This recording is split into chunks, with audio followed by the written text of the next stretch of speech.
Assalamualaikum warahmatullahi wabarakatuh. Kembali lagi bersama channelnya DMT, Dunia Militer Terkini. Di video kali ini kita akan membahas tentang update berita militer Indonesia. Ada apakah? Mari kita bahas ulasannya di sini.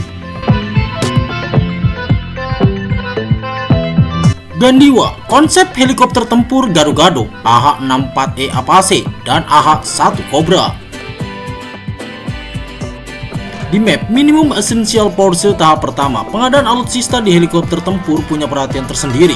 Dibuktikan dengan langkah TNI untuk out of the book dengan membeli helikopter berkualitas full kombatan Mi-35P Hyde dan berlanjut ke order pengadaan AH-64E Apache Guardian. Seperti diketahui, porsi perkuatan helikopter pemukul Puspenerbad sejak lama hanya bertumpu pada transport multirole yang dipersenjatai secara terbatas seperti NBO 105, Bell 205 AI, NBEL 412 dan MIL Mi-17V5.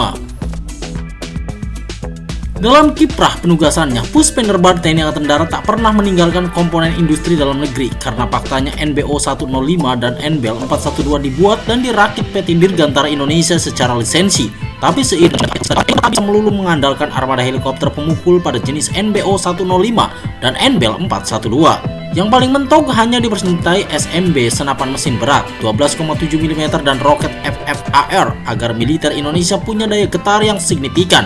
Maka didatangkan helikopter yang dirancang dengan desain full kombatan. Dalam hal ini, MIL Mi-35P The Flying Tank Buster dan AH-64E Apache Guardian yang belum lama ini resmi dipesan 8 unit oleh Kementerian Pertahanan Republik Indonesia. Lain halnya dengan era helikopter transport multirole yang pengadaannya bisa dipasok oleh PT Dirgantara Indonesia, maka saat Kavaleri Udara TNI Angkatan Darat membutuhkan helikopter tempur full kombatan, sayangnya industri dirgantara dalam negeri belum bisa mendukung. Selain urusan loncat teknologi yang belum dikuasai, pengembangan helikopter full kombatan juga terhalang skala ekonomi dalam hal produksi. Bila PT Dirgantara Indonesia memproduksi heli sejenis NBO 105 dan NBEL 412, maka pasarannya cukup besar. Selain menyediakan varian militer, platform helikopter ini juga sangat ideal untuk kebutuhan sipil. Lain hal dengan helikopter tempur yang pasarannya begitu terbatas dengan pesanan yang tak mencukupi dari sisi skala ekonomi.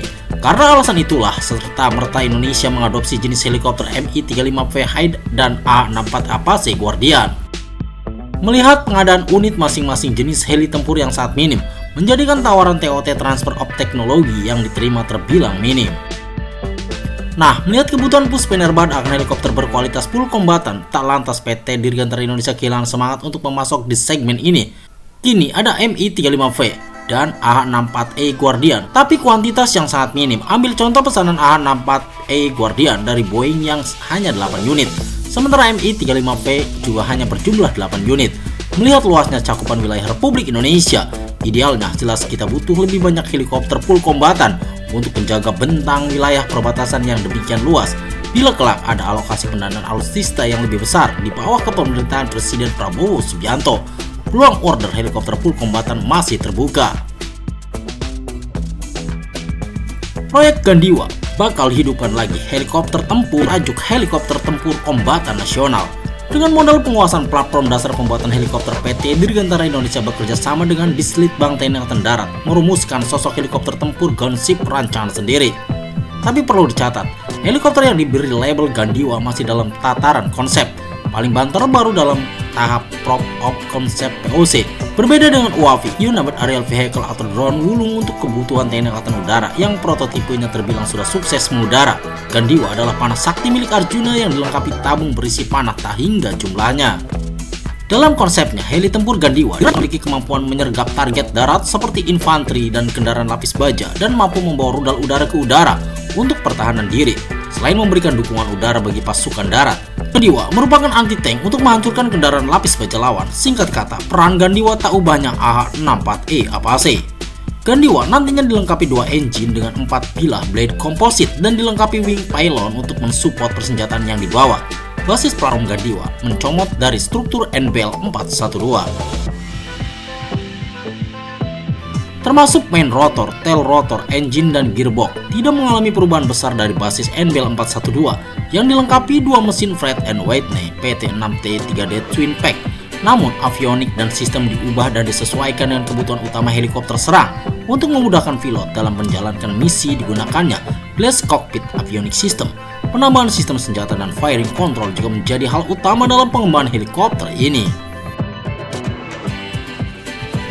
Berat dan distribusi berat tidak berubah banyak dari basis NBL-412, namun penumpang dan pilot yang biasa dibawa diganti menjadi senjata dan amunisi. Senjata yang digunakan pada helikopter tempur ini dapat mencakup autocannon mesin gun, roket, dan peluru kendali, seperti Hellfire, konfigurasi gandiwa yang tandem seat, khas helikopter tempur. Posisi pilot ada di bagian belakang dan gunner ada di kokpit bagian depan. Mengenai kiblat gandiwa dengan platform NBL-412 boleh jadi karena kedekatan PT Dirgantara Indonesia dengan pihak Bell Helicopter Textron, sehingga akan lebih mudah dalam urusan negosiasi, izin, lisensi, dan kaitan lain seperti TOT untuk kiblat avionik dan sistem senjata. Tak pelak, gandiwa mengusung standar teknologi NATO yang memang sudah akrab di kalangan industri strategis dalam negeri. Bila melihat dari sisi desain, nampak bahwa gandiwa merupakan hasil konsep gado-gado antara AH-64E Apache dan AH-1 Cobra. Sentuhan Apache terlihat dari adopsi Cairn Gun laras tunggal M230 kaliber 30 mm. Berikut pada konfigurasi roda, sementara sentuhan AH-1 Cobra terlihat pada rancangan bentuk kokpit, konfigurasi mesin, dan posisi hardpoint untuk senjata. Sebagai informasi, AH-1 Cobra satu induk produksi dengan NBL-412, yakni dibuat Bell Textron di Amerika Serikat. Dan kabar berembus, Presiden Prabowo Subianto kini telah meninjau semua proyek strategis militer Indonesia termasuk proyek mangkrak seperti Gandiwa dan I-22 Sikatan. Karena konsep Prabowo sendiri menginginkan kualitas pengembangan produk lokal di semua lini, maka proyek helikopter Gandiwa dan I-22 Sikatan akan diterobos dengan segala cara dan teknologi yang ada. Sesuai dengan pepatah Turki mengatakan, berpikir boleh berpikir, berpikirlah sebelum melakukan sesuatu. Namun jangan engkau terus berpikir karena hidangan santapan malam bisa terlanjur dingin.